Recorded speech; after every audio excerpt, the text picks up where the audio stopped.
I Rossoneri AC Milan kalah di kandang dengan 3-0 dari Atalanta. Sebuah hal yang tidak diduga sama sekali, dan ini membuat persaingan di Serie A semakin panas.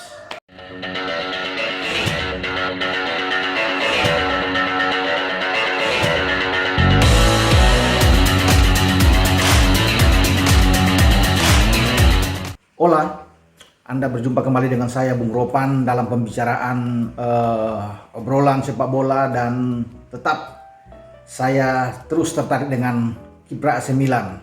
Kemarin ketika mengalahkan Cagliari dengan 2-0, jalan menuju Scudetto nampak sangat terbuka. Tapi di luar dugaan, di saat kita semua sebagai fans juga tifosi bagi AC Milan mengharapkan bahwa mereka bisa mendapatkan hasil positif saat menjamu Atalanta di San Siro, justru yang didapat adalah mimpi buruk. Mereka tidak mampu mencetak gol, dipermak habis oleh Atalanta dengan 0-3 lewat gol dari Christian Romero, Josep Ilicic, dan Dusan Zapata. Mereka kalah di semua aspek, bahkan Zlatan Ibrahimovic yang menjadi monster di kotak penalti tidak mampu berbuat banyak. Ya. Bagaimana mereka juga sangat sedikit di dalam menembak. Kemudian dalam on target juga sangat sedikit. Ya. Bahkan hanya 2 on target. Di babak pertama pun untuk pertama kali di Serie A musim ini 2020-2021 Milan tidak mampu membuat on target di babak pertama. Ini mungkin agak keterlaluan ya ketika menghadapi Atalanta. Atalanta luar biasa.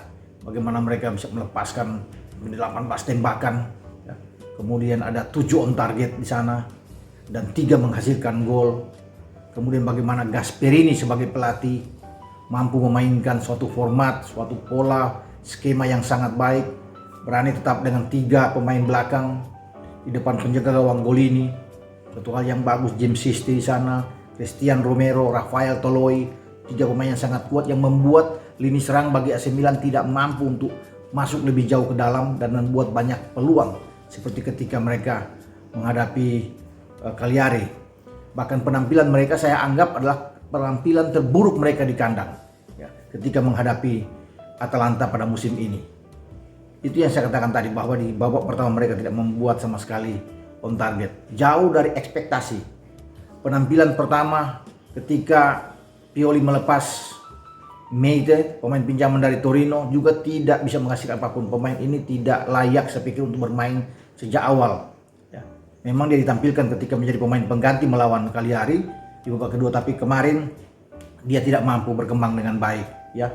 Tidak semestinya pemain ini ketika bermain dengan tim yang sangat kuat, pertandingan yang sangat krusial, menuntut Milan untuk bisa memenangkan pertandingan, tapi dia dimainkan. Padahal masih ada Jens Peter Hauge yang ada di sana, atau lebih awal dimainkan Ante Rebic, jangan di babak kedua, atau Brahim Diaz jangan di babak kedua ya. Tapi itulah kenyataan bahwa mereka tidak mampu berbuat banyak ya. Menang hanya tipis dalam ball position 5-1, 4-9, tapi itu tidak ada pengaruh sama sekali. Kalau menembak mereka jauh daripada harapan ya. Tidak seperti bahkan ketika mereka menghadapi Juventus ya pada tanggal 7 Januari yang lalu.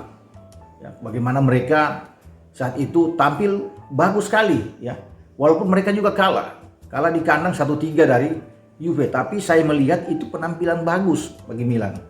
Mereka bisa melepaskan bahkan sampai 20 tembakan. Ada 8 on target di sana dibandingkan dengan Juve hanya 14 tembakan dan 6 on target. Dalam penguasaan bola oke, mereka boleh kalah, tapi mereka tampil sangat bagus, sangat percaya diri.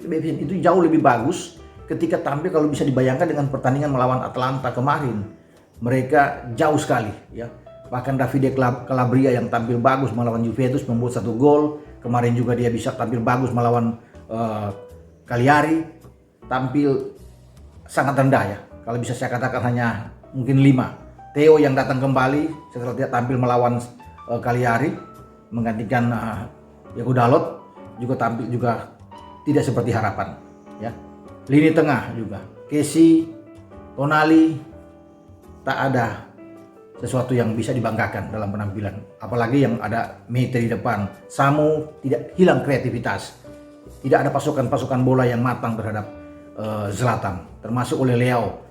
Bahkan Leo ini tampil sangat bagus ketika Ibra tidak ada saat lawan Juventus, dia didorong agak lebih ke depan. Hauge agak di tengah dan Hakan Calhanoglu bersama Samu yang bermain di posisi di belakang Leo, dan mereka tampil baik walaupun memang akhirnya mereka kalah. Tapi kalau dibandingkan dengan Atalanta ini jauh sekali, sangat rendah sekali, sangat buruk sekali. Ya, bahkan ini mengurangi rekor dari seorang selatan yang 600 kali tampil di liga, itu tercoreng kemarin ketika mereka harus kalah ya. Dan ini semakin meyakinkan bahwa Atalanta selalu bagus ketika tampil melawan Milan di San Siro ya. Bahkan pada musim lalu mereka bisa menahan 1-1 sebelum menghajar Milan dengan 5-0 di Atalanta. Mereka juga di 2017 bisa menahan imbang Milan. 2015 mereka bisa mengalahkan Milan 2-0, main juga di San Siro, dan ini memang tim yang selalu bagus ya, pasukan Gasperini. Bagaimana Gasperini memainkan dengan pola 3-4-1-2 yang juga lebih bagus dengan pola yang dimainkan oleh Pioli dengan 4-2-3-1 dengan banyak pemain gelandang.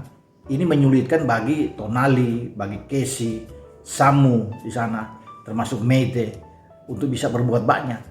Karena Pessina yang berdiri di belakang Zapata dan Ilicic itu ketika kehilangan bola dia cepat untuk turun membantu menjadikan 4 gelandang bagi Atalanta ini menjadi 5 ya. Karena kita tahu bersama di sana ada Gosens, di sana ada Fowler, ada Martin de Roon, Hans Hateboer yang ada di sini.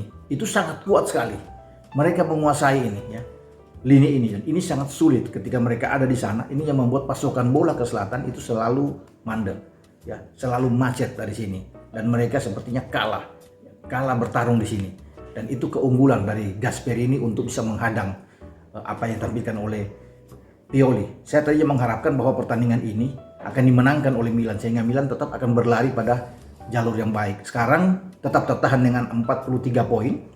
Syukur-syukur bahwa Inter Milan kemarin ditahan oleh Udinese, main di Udinese, sehingga poin mereka hanya terpaut 2, dan ini berbahaya. Lampu kuning buat AC Milan ketika terus bisa berlari untuk bisa menjauh. Sekarang semua tim agak mendekat. Mereka memang boleh bisa menjadi juara di paruh musim ya, berada di puncak pada saat musim dingin, tapi ini tidak menjadi jaminan sama sekali karena Napoli dan Juventus memiliki 2 pertandingan sisa yang bisa menghadirkan juga tekanan buat Milan. Selisih nanti Napoli dengan Milan, kalau Napoli bisa menang 2 kali dengan 6 poin tambahan, hanya selisih 3 nantinya. Napoli akan menjadi 40 ya. Kemudian Milan tetap dengan 43. Juventus juga akan mendekat dengan 4 poin kalau memenangkan 2 pertandingan sisa. Ini yang berbahaya. Roma juga mengancam mereka. Atalanta sekarang sudah naik ke posisi keempat, walaupun memang masih berselisih ada 7 poin di sana, tapi ini sangat berbahaya. Karena berikut Milan harus ke Juve nantinya, harus ke Atalanta. Ini juga berat. Memang jalan untuk menjauh masih cukup. Saya pikir kalau mereka menang melawan Bologna, melawan Crotone dan Spezia, 9 poin ini aman di saat bagaimana Juventus agak sulit ya pertandingan-pertandingan ke depan, karena mereka berat ya, akan bertarung melawan Roma, ya akan terlibat pertarungan dengan Napoli. Ini diharapkan tentunya kalau berakhir imbang saja melegakan bagi kubu Milan ya. Inter juga ya, selepas Benevento mereka akan tampil melawan Fiorentina, melawan Lazio, dan ini laga-laga yang berat tentunya bagi Inter Milan. Kalau Inter Milan tersandung ya, minimal sekali saja tersandung, dan Milan mendapatkan 9 laga ke depan sebelum pada pekan ke-23 menjamu Inter Milan dalam derby della Madonnina ya, derby Milan. Ini akan sangat bagus. Jadi AC Milan itu tidak boleh tersandung lagi dalam 3 laga ke depan di saat mereka mendapatkan lawan yang dalam tanda kutip agak lunak ya. Saya katakan mereka bisa mendapatkan poin yang banyak di sini. Kalau 9 poin mereka dapat, kemudian Juve, Napoli, Roma, Atalanta, termasuk Inter yang sangat dekat, tertahan atau tersandung, ini akan sangat bagus buat mereka sebelum mereka tiba dalam pertarungan menghadapi Inter Milan nantinya. Jadi ini saya pikir kekalahan kedua yang membuat posisi mereka berbahaya ya, jangan sampai tersandung lagi untuk pertandingan-pertandingan ke depan, karena saya sudah katakan kembali, pertandingan berikut walaupun mereka melewati 3 pertandingan melawan tim-tim yang saya katakan tadi agak lunak ya, termasuk Crotone, Spezia, Bologna, mereka harus keluar kandang banyak ya. Mereka harus ke Roma lagi, kan harus berhitung lawan Roma. Roma menahan mereka di San Siro. Mereka harus ke Atalanta, ke Juve, kemudian ke Turin, ya melawan Torino. Ini berbahaya, saya pikir ada Lazio yang menunggu mereka. Jadi tetap Pioli harus betul-betul fokus, konsentrasi, karena ini sudah menjadi kekalahan kedua di kandang.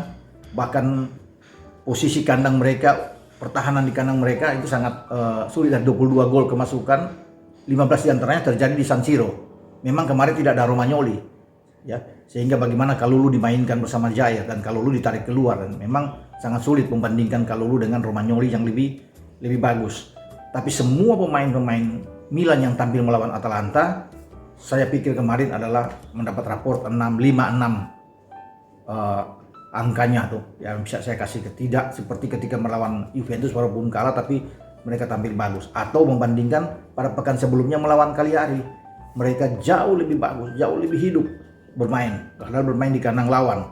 Tapi melawan Atalanta mereka tidak berkutik sama sekali, dan ini menjadi pelajaran penting bagi Pioli untuk tidak terulang kembali di saat mereka melangkah dalam pertandingan demi pertandingan ke depan, karena itu masih banyak laga-laga krusial di mana Milan harus bertandang, harus keluar kandang, dan ini sangat berbahaya. Sekali lagi sangat berbahaya jika mereka ingin menjadi juara untuk memupus hegemoni dari Juventus yang 9 musim terakhir mereka bisa menjadi juara di Serie A. Jadi lupakan euforia untuk ketika mereka menjadi juara paruh musim pada musim ini, ya. Bagaimana Campione di Inferno, ya, di Italia dikatakan, mereka tidak terpengaruh dengan hasil itu, tapi tetap sekarang kekalahan ini akan mencambuk seluruh pemain-pemain Milan untuk sadar bahwa lawan-lawan terus mengejar mereka, dan sekali lagi tersandung ini akan berbahaya. Mereka harus kembali, ya, termotivasi kembali, fokus kembali untuk pertandingan-pertandingan ke depan. Setiap pertandingan bagi Milan adalah pertandingan yang final setelah mereka mendapatkan kekalahan yang menyakitkan melawan Atalanta. Jadi ini pelajaran penting buat Pioli dan pasukannya untuk lebih baik ke depan. Oke, sampai di sini dulu pembicaraan kita dengan AC Milan, dan nanti saya akan membahas tentang Juventus pada esok. Dan Anda jangan lupa untuk tetap like, memberikan komentar-komentar positif, dan subscribe channel YouTube Bung Ropan, share, dan juga tekan lonceng. Sampai jumpa kembali. Ciao.